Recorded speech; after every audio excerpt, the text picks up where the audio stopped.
اکثر من المشذب و اطول من المربوع، نہ لمبے نہ چھوٹے، لیکن ایک معجزہ تھا، لمبے سے لمبے قد والا آدمی بھی ہمارے نبی کے پاس کھڑا ہوتا تو ہمارے نبی کا قد بڑا ہو جاتا، دوسرا چھوٹا نظر آتا تھا۔ ایسا کبھی نہیں ہوا کہ ہمارے نبی کسی کے پاس کھڑے ہو کے چھوٹے نظر آ رہے ہیں۔ حضرت عباس چچا ہیں، ان کا قد اتنا تھا گھوڑے پہ بیٹھتے پاؤں زمین پہ لگتے تھے، 10 فٹ سے کم ان کا قد نہیں تھا۔ جب وہ ہمارے نبی کے ساتھ کھڑے ہوتے تو ہمارے نبی اونچے نظر آتے، عباس چھوٹے نظر آتے۔ جس کو اللہ نے ایسا حسن دیا ہو وہ 40 سال کی عورت سے کیوں شادی کرے؟ لم تعبہ فجلا، آپ ایسے موٹے نہیں تھے کہ بھدے ہو جائیں، لم تزری بہ ثقلا، آپ ایسے پتلے نہیں تھے یہ سعید کی طرح کہ بے روب نظر آئے، نہ ایسے پتلے کہ بے روب نظر آئے، نہ ایسے موٹے کہ آپ ویسے ہی پیٹ ادھر جا رہا ہو، میاں جی ادھر جا رہا ہو، ایسے بھی نہیں۔ لیکن بعض بھائی چلتے ادھر ہیں، پیٹ ادھر ہوتا ہے وہ ادھر جاتا، تو ایسے بھی نہیں تھے کہ دو چل رہے ہوں، پیٹ مشرق میں جا رہا ہو وہ مغرب میں جا رہے ہوں۔ سوا البطن والصدر، سینہ اور پیٹ آپ کا برابر تھا۔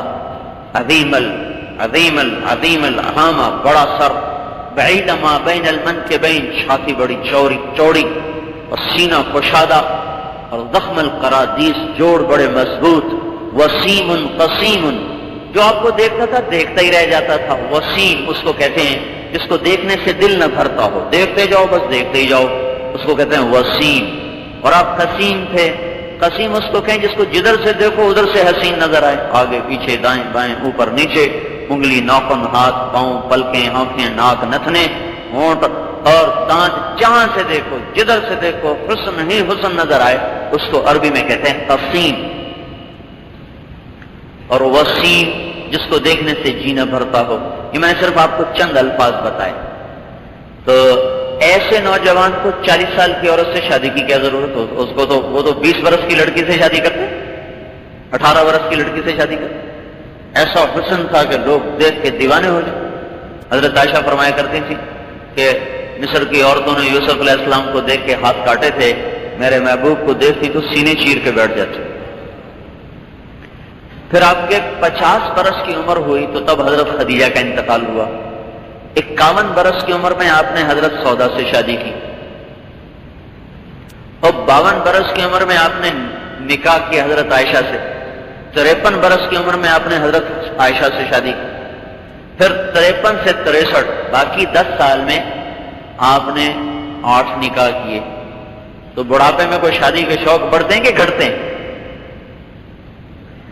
ایک حدیث میں آتا ہے آپ نے مالی فی النساء بحاجہ، مجھے عورتوں کی کوئی خواہش کوئی نہیں ہے۔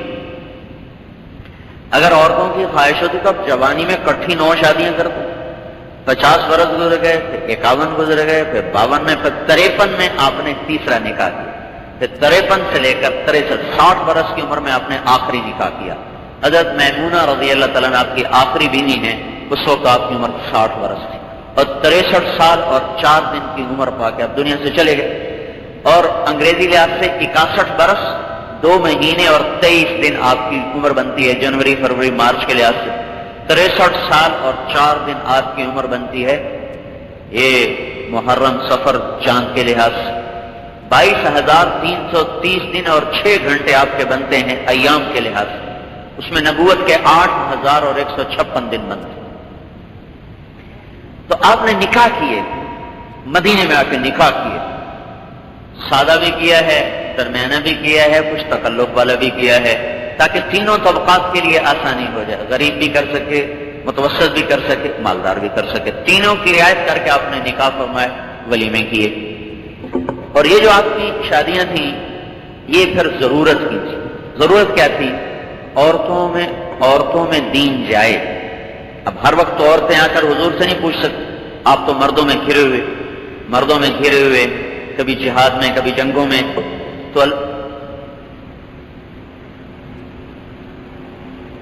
اس کا شور زیادہ ہو گیا کہ جو کثرت ہوئی اس لیے ہوئی کہ عورتوں میں اللہ کا دین پہنچتا چلا جائے۔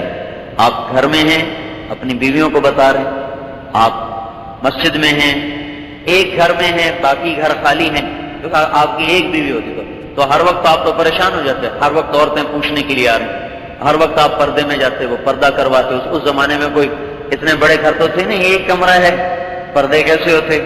تو اب ایک بیوی کے پاس آپ ہیں، 8 بیویاں فارغ ہیں، اب کسی کے پاس 10 عورتیں بیٹھی، کسی کے پاس 4، کسی کے پاس 5، کسی کے پاس 6، کسی کے پاس 1، کسی کے پاس 2. تو ہر وقت ایک سیکھنے سکھانے کا نظام چل رہا تھا.